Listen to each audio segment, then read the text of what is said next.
প্রিয় ছাত্রছাত্রী, আশা করি সবাই ভালো আছে। একাদশ শ্রেণীর উচ্চতর গণিত ক্লাসে সবাইকে স্বাগত। আজকে তোমাদের পড়াবো দ্বিতীয় পত্রের পঞ্চম অধ্যায়, দ্বিপদী বিস্তৃতি। দুইটি পদযুক্ত রাশিকে দ্বিপদ রাশি বলে।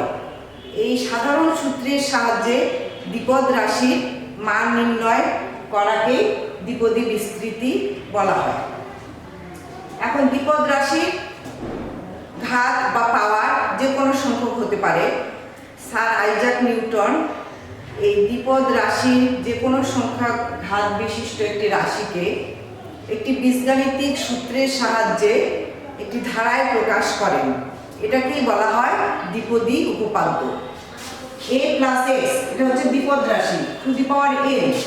এর শক্তি যদি n হয় তাহলে দ্বিপদের ধারাটা হবে a two the power n plus nc1 a two the power n minus 1 x plus nc2 a two the power n minus 2 x square plus nc3 a two the power n minus 3 x cube. এইভাবে ncr a two the power n minus r x two the power r plus x two the power n পর্যন্ত এই ধারাটা হবে। এটা হচ্ছে দ্বিপদী উপপাদ্য।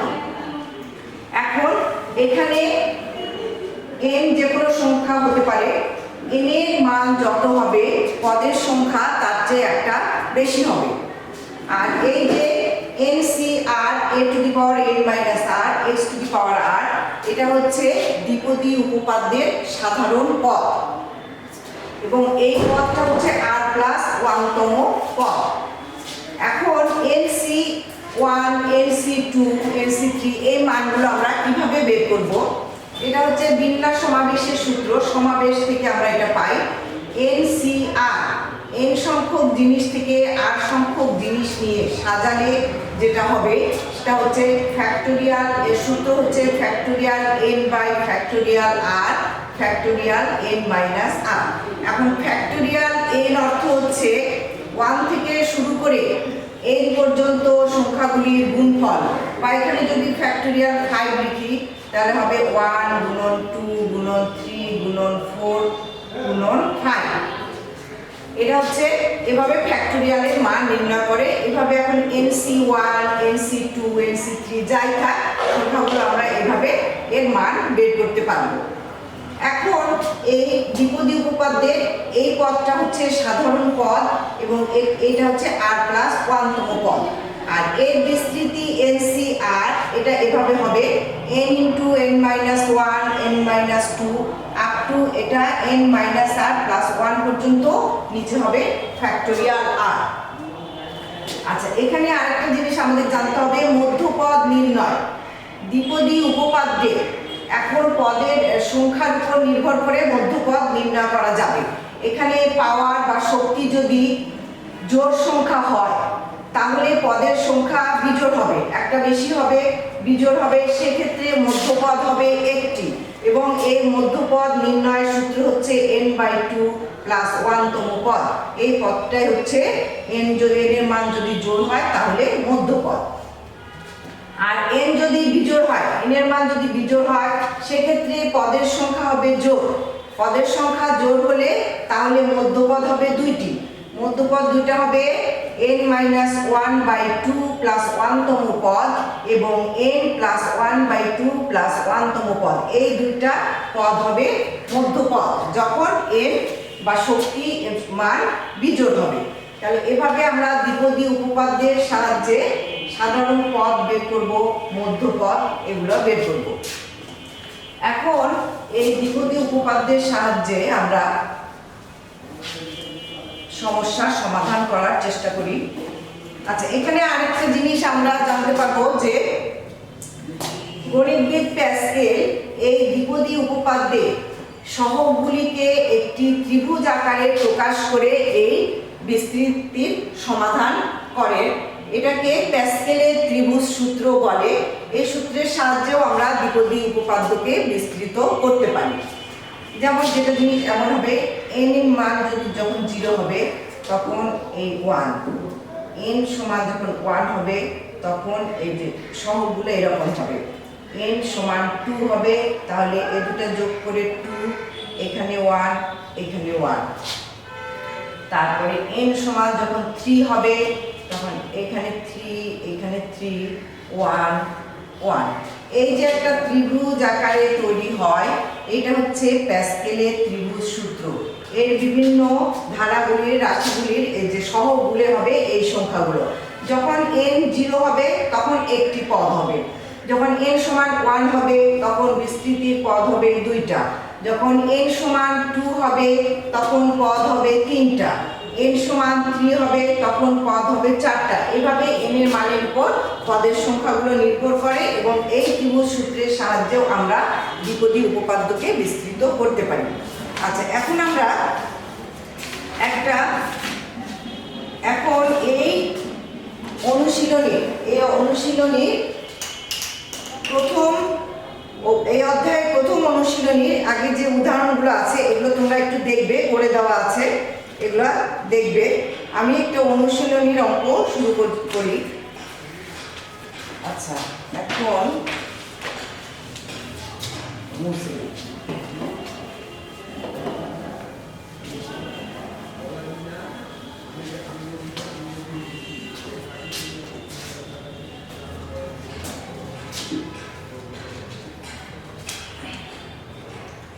প্যাসকেলের ত্রিভুজের সাহায্যে বিস্তার করো 3 y টু দি পাওয়ার 5।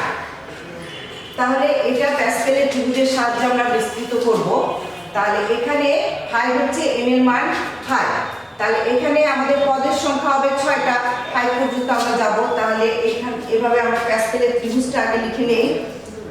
1, তারপরে 1 1, 2 1 1, 3 1 1, তারপরে 4 6 4 1 1।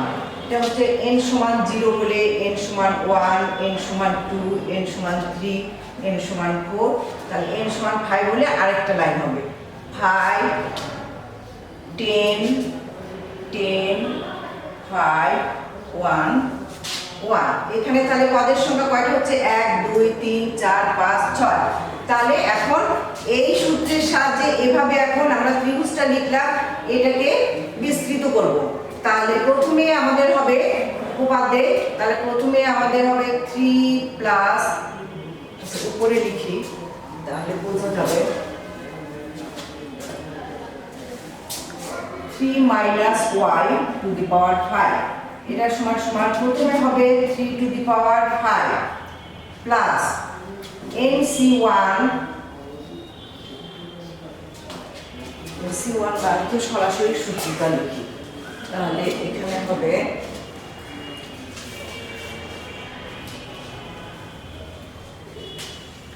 এখানে প্রথমে 3 টু দি পাওয়ার 5, এর সহগ হচ্ছে 1, তারপরে সহগটা হচ্ছে 5। আমরা লিখব 5 3 টু দি পাওয়ার 5 মাইনাস 1 মানে 4 ইনটু আর মাইনাস y।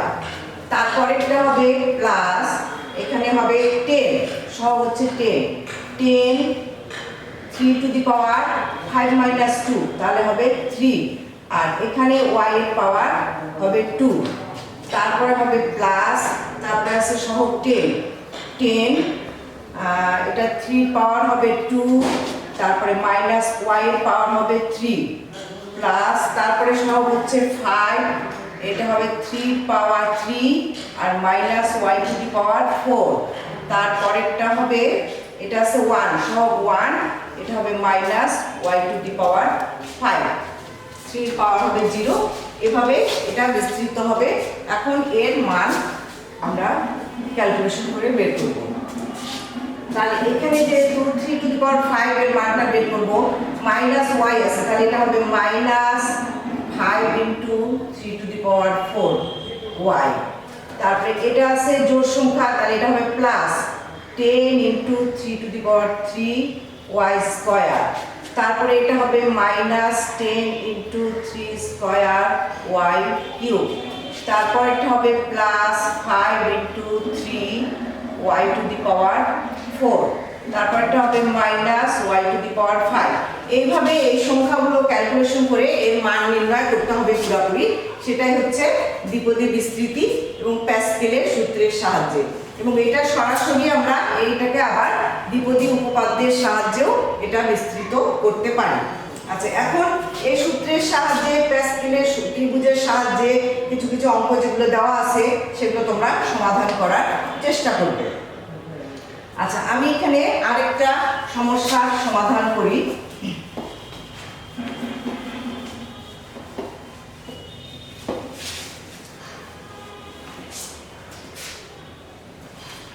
যেমন এখানে একটা আছে অঙ্ক 2x - 1/4x স্কয়ার, এটার পাওয়ার হচ্ছে 12। এত এর বিস্তৃতি থেকে x কিউবের সহগ নির্ণয় করো। x কিউবের সহগ নির্ণয় করতে হবে। তাহলে আমরা এ ধরনের যে কোনো অঙ্কই থাক, যে যত এর সহগ নির্ণয় করতে বলুক, আমরা আগে ধরে নিব যে এটার সমাধান। আমরা মনে করি, প্রথমেই লিখব, মনে করি প্রদত্ত বিস্তৃতিতে r+1 তম পদে x কিউব আছে। এখন r+1 তম পদ আমরা লিখব। অতএব t r+1, এটাকে r+1 তম পদ থেকে এইভাবে প্রকাশ করা হয়। তখন এক্ষেত্রে তাহলে এখানে হবে n/r, n মানে 12cr a two the power n - r, এই যে এটা হচ্ছে a, 2x two the power 12 - r, আর এটা হচ্ছে -1/4x square to the power r। এটা হচ্ছে r+1 তম পদ। এখন এখান থেকে আমরা r এর মান বের করে নিব। তাহলে এটা হচ্ছে এখানে মাইনাস দেওয়ার কারণে আমি প্রথমেই লিখব -1 two the power r, 12cr 2 two the power 12 - r, x two the power 12 - r। আর এখানে আবার 2 square to the power 2r, তাহলে 2 স্কয়ার তাহলে হচ্ছে 2 টু দি পাওয়ার -2r, আবার x two the power -2r, তাহলে -1 two the power r, 12cr, 2 এর পাওয়ারগুলো যোগ করি, 2 two the power 12 - 3r, x two the power 12 - 3r। এখন আমরা ধরে নিচ্ছি যে r+1 তম পদে x কিউব আছে, অর্থাৎ এই যে এই মানটা x এর পাওয়ার, এটার মান হচ্ছে 3। তাহলে এখন আমরা লিখব শর্তমতে শর্তমতে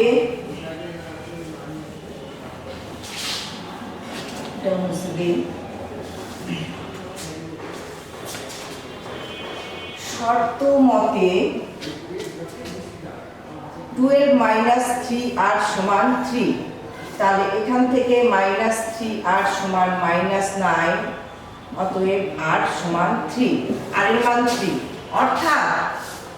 অর্থাৎ 3 + 1 বা 4 তম পদে x কিউব আছে। তাহলে এখন x কিউবের সহগটা কি হবে? অতএব x কিউব এর সহগ সমান, তাহলে -1 টু দি পাওয়ার r, তাহলে এটা লিখলে -1 টু দি পাওয়ার 3, আর এর মান 3, 12c3 2 two the power 12 minus আর এর মান 3 হলে 9।